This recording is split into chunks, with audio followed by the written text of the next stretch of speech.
Sir deputy CM అని మర్చిపోయా, పవన్ నోట ఊహించిన మాట. పవన్ నోట కాదు, అది వచ్చింది ఓజీ నోట. ఓజీ ఉత్సవ వేడుక నిన్న జరిపారు భారీ ఎత్తున. వర్షం కూడా పడింది.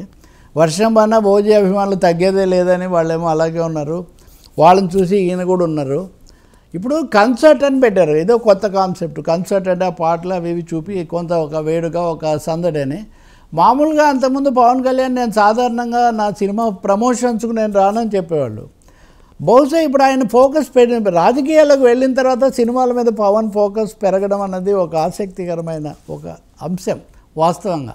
అంటే ఆయన ఇదివరకు ఏం చెప్పేవాళ్ళు అంటే, నేను సినిమాలు ఏదో జీవిక కోసం జీవించడం కోసం వెళ్ళాను, కానీ నేనేం ప్రత్యేకమైన ఆసక్తి ఉండి సినిమాల్లో కాదు. నా దృష్టి అప్పుడు అసలు ఎసెన్షియల్గా నేను పొలిటికల్ థింకింగ్ నాదేనా, అది నిజంగా కూడా అది నిజం అయిండొచ్చు. కానీ స్టేక్స్ పెరిగాయి. ఇప్పుడు ఆయన నిన్న ఒక కీలకమైన ప్రకటన చేశాడు. నిన్న కూడా ఆయన రక్తి కట్టించడం కోసం బహుశా కొంచెం ముందే వేదిక మీదకి వెళ్ళి తనే మాట్లాడి సినిమాలో డైలాగులు చెప్పి ఇవన్నీ చేశాడు. ఏమన్నారంటే, నేను రాజకీయాల్లో పోరాడే శక్తి నాకు ఇచ్చింది ప్రేక్షకులే అని. అంటే సినిమాల్లో నాకున్న దీన్ని బట్టే పాపులారిటీ, ఆ గ్లామరే నేను రాజకీయాల్లో పోరాడేటటువంటి శక్తిని ఇచ్చేయని. ఇంకా ఆయన చెప్పిన డైలాగ్ కూడా చూస్తే ఒక విధంగా గతంలో ఎన్నికల ప్రచారంలో వారాహి నుంచి ఆయన చేసిన కొన్ని ప్రసంగాలు గుర్తొస్తాయి. అంటే ఆకాశంలో ఉన్నాను అనుకుంటున్నావు, నేను ఆకాశం నుంచి దించుతాను.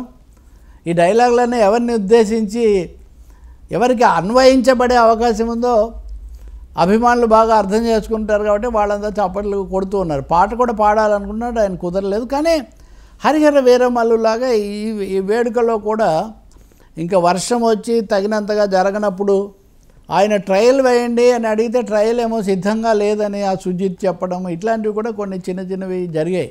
మొత్తం మీద ప్రేక్షకులకు యువతకు దగ్గర కావాలి అనే ఆరాటం, తాపత్రయం చాలా ఎక్కువగా కనపడింది.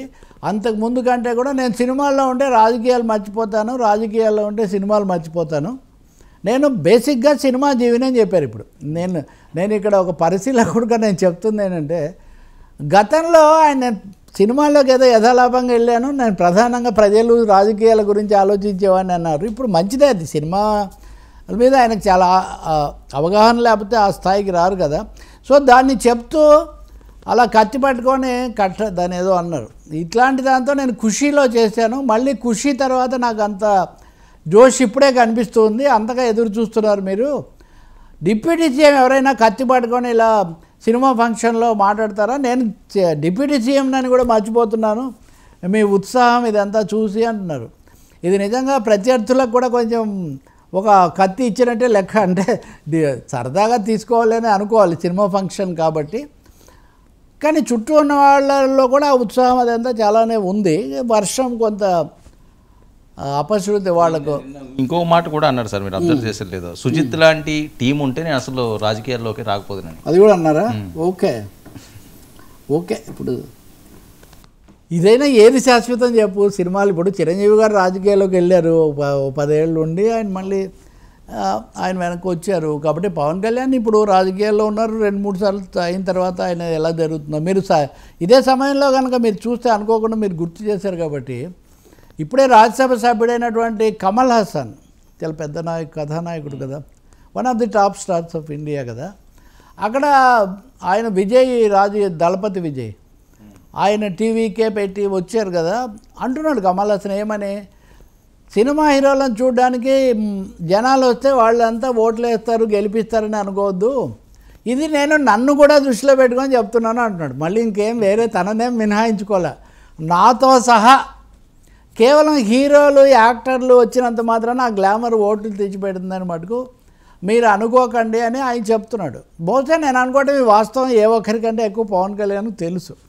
ఆయన ఒకసారి దెబ్బతిన్నాడు, ఒకసారి అసలు ఎన్నికల్లో పోటీ చేయలేదు.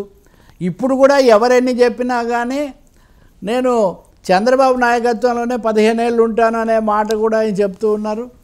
కాబట్టి ఆయన రాజకీయాల్లోనేమో వాస్తవికంగా మాట్లాడుతూ సినిమా వేదికల మీద, అది మొన్న వచ్చినటువంటి సినిమా అయిన వీరమల్ల అయినా ఇప్పుడు ఈ ఓజీ అయినా, అయితే ఓజీ మీద హోప్స్ ఎక్కువగా ఉన్నట్టున్నాయి. ఈ ఓజీ 1,26,000 పాడుకున్న చౌటుప్పల్లో ఆ టికెట్ పాడుకున్నటువంటి అభిమాని రేపు ప్రీమియర్ షో రాగానే చూడాలని చాలా ఎదురు చూస్తున్నట్టు. ఇప్పటికిప్పుడు కొన్ని రివ్యూలు అవి కూడా వచ్చాయి. కానీ ఓపెనింగ్స్ 19,000 టికెట్లు అమ్ముడుపోవడం మటుకు వాళ్ళకు కొంచెం ఉత్సాహంగా ఉంది గతంలో వచ్చిన సినిమాల కంటే అని చెప్తున్నారు. ఏదైనా గ్యాంగ్స్టర్ వార్ కాబట్టి దీని ద్వారా దీంట్లో కొన్ని రాజకీయ డైలాగులు ఉండే అవకాశం ఖచ్చితంగా ఉంది. మొన్న పవన్ కళ్యాణ్ చెప్పినవే రాజకీయ డైలాగులాగే ఉన్నాయి. అవి ఖచ్చితంగా రాజకీయ ప్రత్యర్థిని ఎంచుకోవడం ఒకటి, రాజకీయ పోరాటం మీ వల్లనే చేస్తున్నానని నేను చెప్పడం ద్వారా గతంలో ఎన్టీఆర్ కానీ చిరంజీవి కానీ పెద్దగా చేయని పని పవన్ కళ్యాణ్ చేస్తుంది ఏంటంటే రాజకీయాలను సినిమా వేదికల మీద ఆయన బాగా వినిపిస్తూ ఉన్నారు.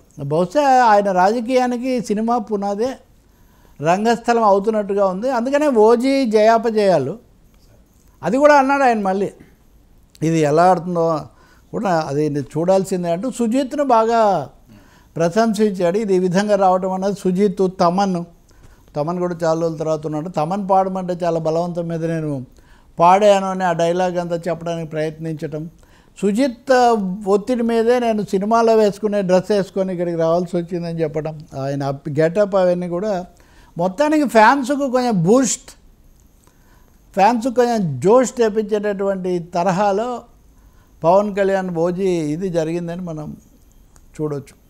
ఇక రేపు విడుదల రేపే కదా, ఎల్లుండి 25 విడుదల అయిన తర్వాత ఎలా ఉంది చూడాలి ఇంకా మనం. అయితే రివ్యూస్ నేషనల్ స్థాయిలో జాతీయ మీడియా మటుకు కొంచెం ఎక్కువ సానుకూలంగా ప్రోత్సాహకరంగానే రాస్తూ ఉన్నారు.